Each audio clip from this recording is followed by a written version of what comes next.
कुंती पुत्र राजा युधिष्ठिर अनंत विजय नामक शंख बजाइले एवं नकुल सुघोष और सहदेव मणिपुष्पक नामक शंख बजाइले।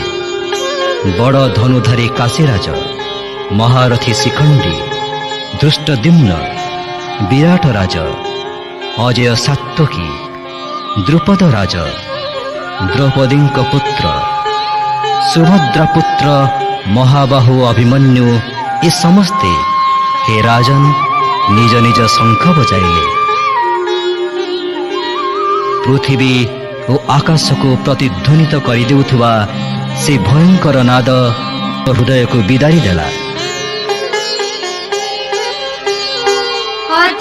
अथाभ्यवस्थितान् दृष्ट्वा धार्तराष्ट्रान् कपिध्वजः प्रवृत्ते शस्त्र सम्पाते धनुरुद्यम्य पाण्डवः ऋषिकेशं तदा वाक्य मिदमाह महीपते। अर्जुन उवाच सेनयोरुभयोर्मध्ये रथं स्थापयाम्यच्युता यावदेतान्निरीक्षेऽहं योद्धुकामानवस्थितान् कैर्मया सह योद्धव्यम् अस्मिन् रणसमुद्यमे योत्स्यमानानवेक्षेऽहं य एतेऽत्र समागतः धार्तराष्ट्रस्य दुर्बुद्धे युद्धे प्रिया चिकीर्षवः। हे राजन, जेउ अर्जुनଙ୍କ ध्वजारे हनुमान अछंती से कौरवंकु सज्जित होइथिबा देखि अस्त्र प्रयोग पई प्रस्तुत होइथिबा बेले निज धनुर गुण चढ़ाई ऋषिकेशंकु एई कथा कहिले।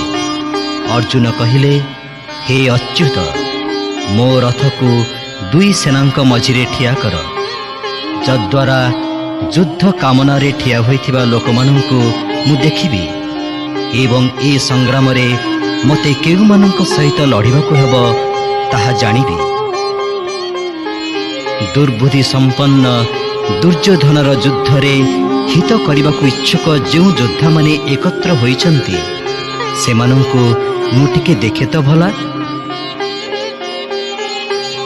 संजय उवाच एव ऋषिकेशो गुडाकेशेन भारत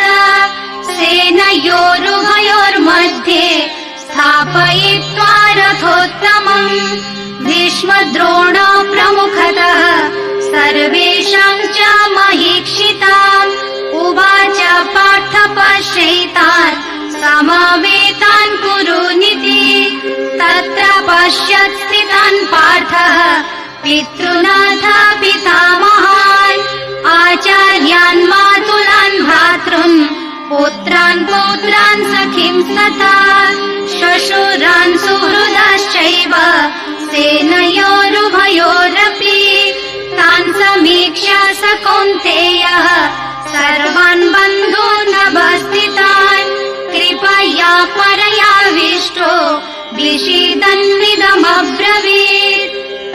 संजय कहिले, हे राजन, अर्जुन श्रीकृष्णଙ୍କୁ एपरि कहिबारु से दुई सेनांक मझिरे सबु राजा और भीष्म द्रोणଙ୍କ आगरे उत्तम रथ ठिया कराई कहिले, हे पार्थ, रुंड होइथिबा ए कौरव मानंकु देख, सेठारे उभय सेनांक मध्यरे विद्यमान वयोवृद्ध पितामह आचार्य मामू भाई पुओ नाती बंधु ससुर और स्नेही मानंकु अर्जुन देखिले। यही बंधु बांधव माने एपरि छिड़ा होइथिबा देखि दुख जन्मिबा हेतुरु दिन होई जाई अर्जुन एई प्रकारे कहिले। अर्जुन उवाच दृष्ट्वेमं स्वजनं कृष्ण योत्सुं समुपस्थितं सीदन्ति मम गात्राणि मुखं च परिशुष्यति बेपथुश्च शरीरे मे महर्षश्च जायते गाण्डीवं श्रंसते हस्तात् त्वच्चैव परिदह्यते न च शक्नोम्यवस्थातुं भ्रमतीव उवाच मे मनः निमित्तानि च पश्यामि विपरीतानि केशव न च श्रेयोऽनुपश्यामि हत्वा स्वजनमाहवे न काङ्क्षे विजयं कृष्ण न च राज्यं सुखानि च किं नो राज्येन गोविन्द किं भोगैर्जीवितेन वा येषामर्थे काङ्क्षितं नो राज्यं भोगा सुखानि च तयिमेव स्थिता युद्धे प्राणं त्यक्त्वा धनानि च आचार्य पितरा पुत्रा तथैव च पितामहः मातुला श्वशुरा पौत्रः शाला सम्बन्धिनस्तथा एतान्न हन्तुमिच्छामि घ्नतोऽपि मधुसूदन अपि त्रैलोक्यराज्यस्य हेतो किं नो मही कृते निहत्य धार्तराष्ट्रान् का प्रीति स्यात् जनार्दन पापमेवाश्रयेदस्मान् हत्वेतानाततायिनः तस्मान्नर्हा वयं हन्तुं धार्तराष्ट्रान् स्वबान्धवान्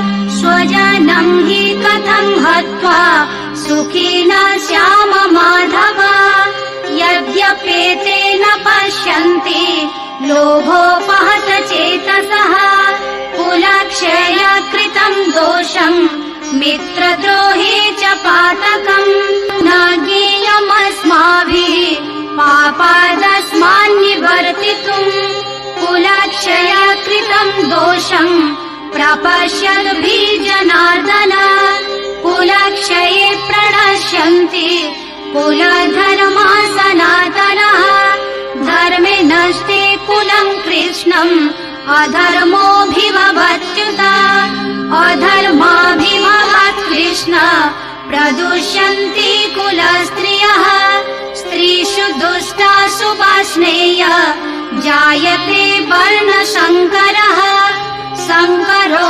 नरकायैव कुलघ्नानं कुलस्य च पतन्ति पितरो येषां लुप्तपिण्डोदकक्रियः दोषैरेतैः कुलघ्नानं वर्णसङ्करकारकैः उच्चार्यन्ते जातिधर्मः कुलधर्माश्च शाश्वतः उच्चन्न कुलधर्माणां मनुष्याणां जनार्दन नरके नियतं वासो भवतीत्यानुशुश्रुमा अहो बता महत्पापं कर्तुं व्यवसिता वयं यद्राज्य सुखलोभेन हन्तुं स्वजनमुद्यतः यदि माम प्रतीकारम् अशस्त्रं शस्त्रपाणयः धार्तराष्ट्रारणे हन्युः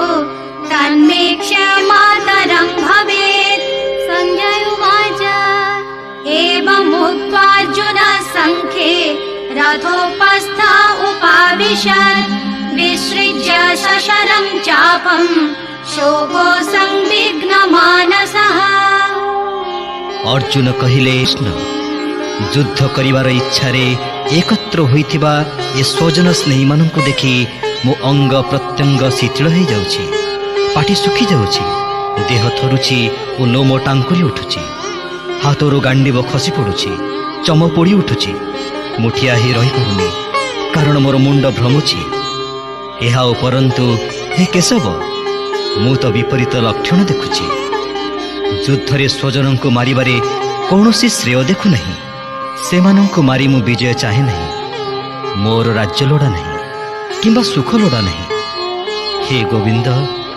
राज्य भोग बा बंची रहिबारे मोर की प्रयोजन जहांक पई राज्य भोग और सुख आम आकांक्षा कलु से आचार्य कका पुत्र पितामह मामू श्वशुर पौत्र शला और अन्यान्य स्वजन धन और जीवन आशा छाड़ी युद्ध निमंते छिड़ा होइछन्ति एमाने मते मारी पकांतु बा त्रिलोक राज्य मते मिलिले सुद्धा हे मधुसूदन मु एमानंको मारिबाकु चाहे नहीं ताहा हेले सामान्य टिके भूमि मु एमानंको मारिबे किपरि?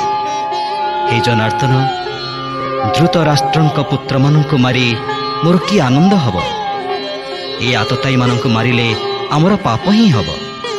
तेणु हे माधव, आपणर बांधव धृतराष्ट्रंक पुत्र मानंको आमे मारिबा उचित हब नै। स्वजनंको मारी सुखी हबु बा किपरि? लोभ हेतुरु जो मानंक चित्त मलिन होई जाइछि सेमाने पछके कुलनाशरु घटुथिबा दोष ओ मित्रद्रोहर पापकु न बुझिले न बुझंतु। मात्र हे जनार्दन, कुलनाश हेतु घटुथिबा दोषकु आम्भे माने जाणु थाई, तेणु करी ए पापरु वर्तिबाकु न जानिबु काहेकि? सनातन कुलधर्म नष्ट हो जाए एवं धर्मनाश हेबा फलरे अधर्म समुदाय कूलको बुड़ी दिए। हे कृष्ण, अधर्म वृद्धि हेले कुल स्त्री माने दूषिता हुअन्ति एवं से माने दूषिता हेबा द्वारा वर्ण संकर हो जाए। ए प्रकारर संकर द्वारा कुल घातकर ओ ताहार कुलर नरक बास हुए एवं पिंडोदक क्रियारु वंचित हेबा हेतुरु ताहार पितृपुरुष मानकर अधोगति हुए। कुल घातक मानकर एही वर्ण संकर सृष्टि करिथिबा दोष जोगु सनातन जाति धर्म ओ कुल धर्म नाश जाए। हे जनार्दन, जहार कुल धर्म नाश हो जाए सेपरि लोकंकर निश्चय नरकवास हुए बोली आम्भे माने शुणी आसीछु। आहा, केडे दुखर कथा जे आम्भे माने महापाप करिवा पई जाउछु, अर्थात राज्य सुख लोभरे स्वजन मानंको मारिवा पई प्रस्तुत होई जाइछु। मो प्रतिरोध करुनथिले हे ओ निशस्त्र होइथिले हे जदि धृतराष्ट्रंक शस्त्रधारी पुओ माने मते युद्धरे मारि पकाइबे तेबे ताहा मो पई बहुत कल्याणकारक हब। संजय कहिले, एथक कही युद्धरे शोक हेतु व्यग्रचित होई अर्जुन धनुषर पकई दे रथर पछपाखरे बसिगले। इति श्रीमद्भगवद्गीतासु उपनिषत्सु ब्रह्म विद्यायां योगशास्त्रे श्रीकृष्णार्जुन संवादे अर्जुन विषाद योग नाम प्रथमोऽध्यायः।